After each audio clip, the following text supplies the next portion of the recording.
السلام عليكم ورحمة الله وبركاته. ازيكم حبايبي؟ عاملين ايه؟ يا رب تكونوا بخير وفي احسن صحة واحسن حال. النهاردة ان شاء الله هنعمل مع بعض كيكة الكاسترد والجيلي بطريقة سهلة وبسيطة، ان شاء الله تجربوها وتعجبكم. طبعا الحلا ده حلو جدا وبارد، يرطب علينا في الحر اللي احنا فيه ده، وكمان لو جايلك ضيف هيشرفك قدام ضيوفك. ويلا نبدأ بسم الله. اول حاجة عندي لطبقة الكيك نص كوباية من الدقيق، نص كوباية من النشا، كوباية الا ربع من السكر، ربع كوباية من الزيت، بيضة بحرارة المطبخ، فانيليا، معلقة صغيرة مليانة من البيكنج باودر، ونص كوباية من الحليب المغلي. عندي هنا بولة هحط فيها البيضة والفانيليا ومعلقة كبيرة من الخل وكمان السكر، وهقلبهم لغاية لما لون البيض يفتح معايا. تمام زي ما انتوا شايفين كده معايا. بعدين هنزل عليها بربع كوباية من الزيت واكمل خفق. بعدين هنزل عليهم بالحليب المغلي، بيخلي طبعا الكيك طري جدا وهش، والنشا كمان بيطري جدا الكيك وتحسيه كده يعني هش جدا معاكي. بعدين هنخل عليهم الدقيق والنشا والمعلقة صغيرة من البيكنج باودر المليانة وكمان رشة الملح، عشان طبعا بندخله عشان ندخل الدقيق هوا وتكون الكيكة هشة معايا وطرية زي ما انتوا شايفين كده معايا.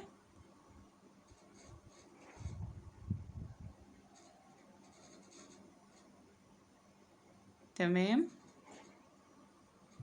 طريقتها سهلة جدا. طبعا لو حابة تعملي الخطوة دي في الخلاط ما عدا طبعا المواد الجافة اعمليها طبعا بكل سهولة، بس انا لقيتها سهلة فقلت اعملها على ايدي كده، وكنت ساعتها جنبي بحضر غدا كمان، ما اخدتش معايا وقت خالص. عبال ما كنت مخلصة الغدا كانت هي في التلاجة.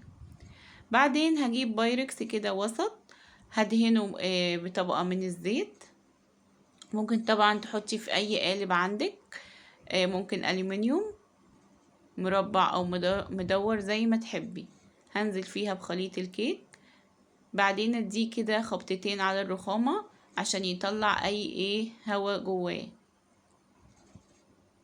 تمام، هدخلها بقى على فرن مسخن مسبقا على 170 رف اوسط.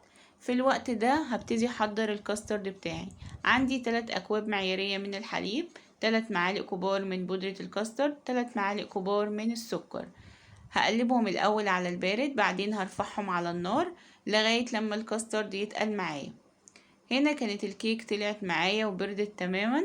هنزل عليها بقى بخليط الكاسترد بعد طبعا ما سيبته يهدى شوية، لكن ما سيبوش يبرد تماما عشان ما يغلبنيش في الفرد بالطريقة اللي انتوا شايفينها كده. هسيبه بقى يهدى تماما من الحرارة، بعدين هدخله التلاجة عشان يتماسك. في الوقت ده هحضر طبقة الجيلي. عندي هنا كوباية معيارية من المية هحطها على النار تغلي، بعدين هنزل فيها بباكت من جيلي المانجا. طبعا تقدري تستخدمي اي طعم انتي تحبيه.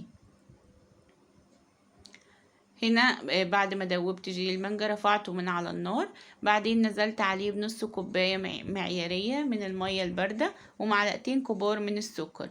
هنا انا نقصت من مقدار المية بتاعة الجيلي نص كوباية بس. تمام، عشان يبقى متماسك معايا. سيبته بقى يبرد تماما، وهنا كانت طلعت الكيك معايا من التلاجة والكاسترد تماسك تماما. هنزل بقى عليه بطبقة الجيلي. بحط المعلقة دي عشان الجيلي ما يعمليش فراغات او اخرام كده في طبقة الكاسترد زي ما انتوا شايفين معايا كده.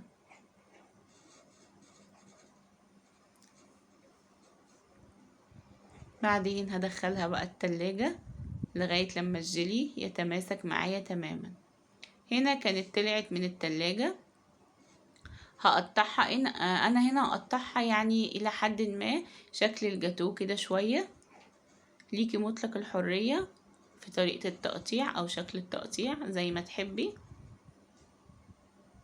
وسلسة جدا جدا في التقطيع وتحسيها كده ناعمة جدا وانتي بتقطعيها. وطعمها بجد خطير بجد. يا رب تجربوها ان شاء الله وتعجبكم.